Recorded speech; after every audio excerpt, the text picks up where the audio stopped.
what exactly does the river look like in the mid-19th century, at the height of the Industrial Revolution?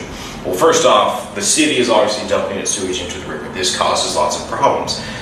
But you also have increasing industrial pollution and runoff, not just in the air from soot and coal, which rains down on everything, but on the south side, a major industrial corridor for Chicago, you have the birth of the Union Stockyards in the 1860s. Now, the Union Stockyards are an amalgamation of all these various stock and livestock companies that had come up in the 1840s and 50s, and they've now morphed together into what was the largest industrial slaughterhouse in the world. And they were located right on Bubbly Creek on the south branch of the Chicago River.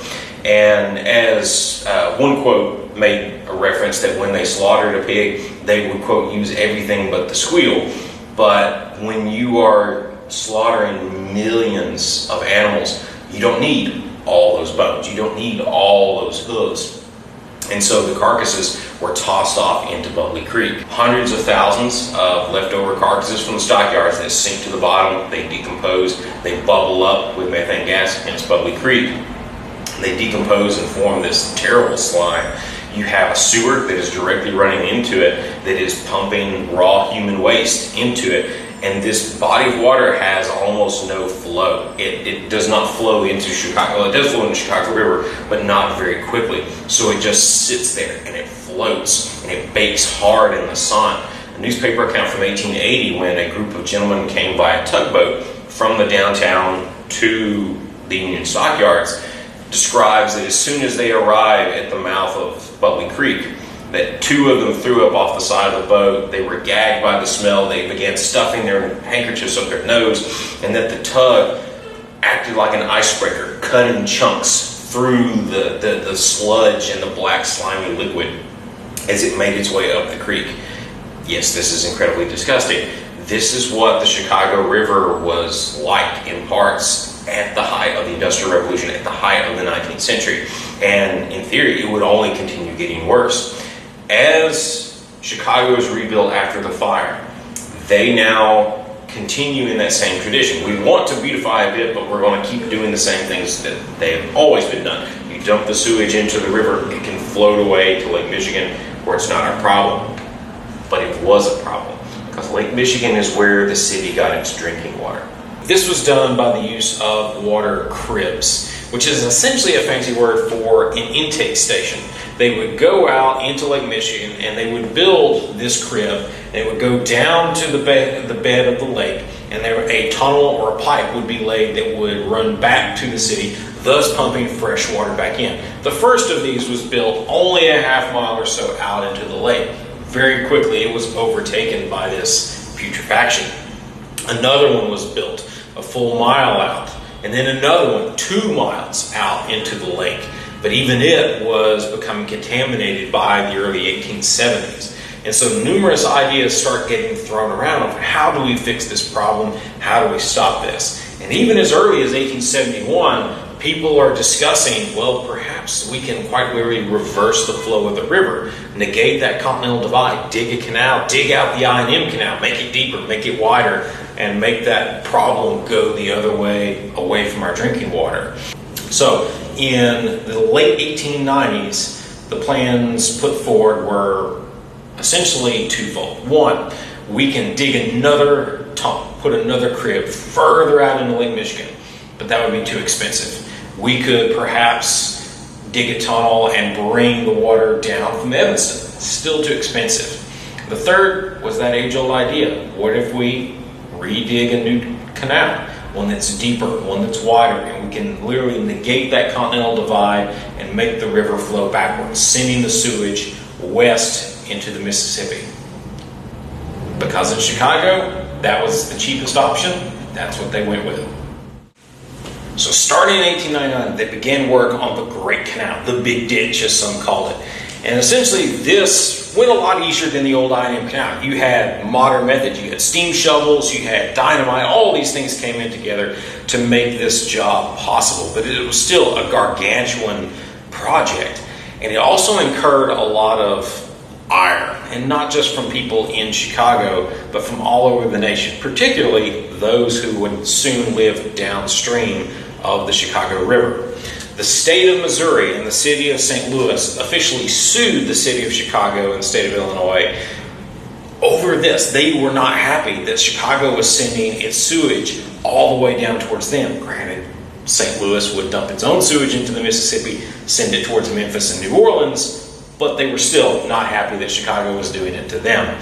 This whole idea that it could be stopped at any moment, the courts could shut them down, led the engineers and builders of this canal to finally go in and finish it under cover of darkness in the middle of the night. January 1st, 1900 was the official date, midnight, that the canal was finished and the river was reversed. And as many would say, the city was saved. The river was reversed. Clean water was now flowing in from Lake Michigan. People began to, in some ways, enjoy the river. You began to see group swims in the early 1900s. In 1908, for example, the Chicago Athletic Association sponsored a group swim here in the main section of the river. And disease began to fall off rapidly. However, the city continued to dump its sewage into the river. On average, for the next 60 years, the city would dump active live sewage into the river at least 3 times a week.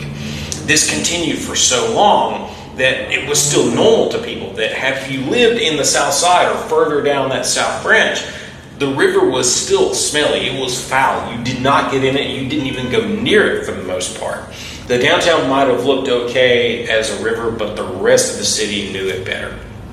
So after the river had been reversed and ostensibly Chicago's problems with sewage were solved, it wasn't. The sewage was still being dumped in the river, still polluting it, still causing some problems.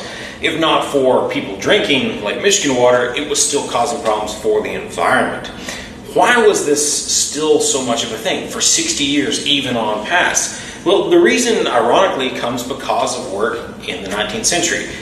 So, the 1870s, a good, proper sewer system that was state-of-the-art of its time was a combined sewer system. Now, a combined sewer system means that your wastewater from houses, buildings, etc., and your rainwater, both collected from 2 different sources, came together into the same pipe system, went to the same water treatment plants. A modern system, as we would think today, is a separated sewer system. Your wastewater goes to your water treatment plants, your rainwater goes into gutters that immediately goes back into the water table. But that combined sewer system means that whenever you have large amounts of rainfall, that amount gets too much for those pipes and that treatment system to deal with, and an overflow has to come from somewhere. And rather than have that sewage be backed up and spew into the streets or the houses, it gets dumped into the river. And because this system was, again, considered great for its time in the 1870s, Chicago continues to grow. And as it continues to grow, it produces more and more sewage. And as rain happens, even a small amount, there was too much, and that overflow meant that it was constantly being dumped into the Chicago River. So how do we fix this? In the late 1960s and early 1970s, the city of Chicago came up with a new plan.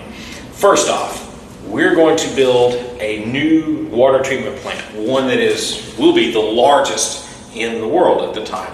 The other is a way to hold on to all of this sewage and rainwater until that water treatment plant can take care of it. And they do this through what is known as the TARP plan. More popularly, it's known as the deep tunnel. And essentially, it boils down to miles and miles of giant underground reservoirs that will hold all of this sewage and wastewater until that water treatment plant can get to it. Because of this, we've gone from at least 2 to 3 times a week in the 1960s to now we have at the most 2 to 3 times per year. And our goal, hopefully, is they continue to work on that project and we continue to work to encourage people to look after their environment and manage their water usage. Hopefully we can get it down to 0 for the first time in the history of our city.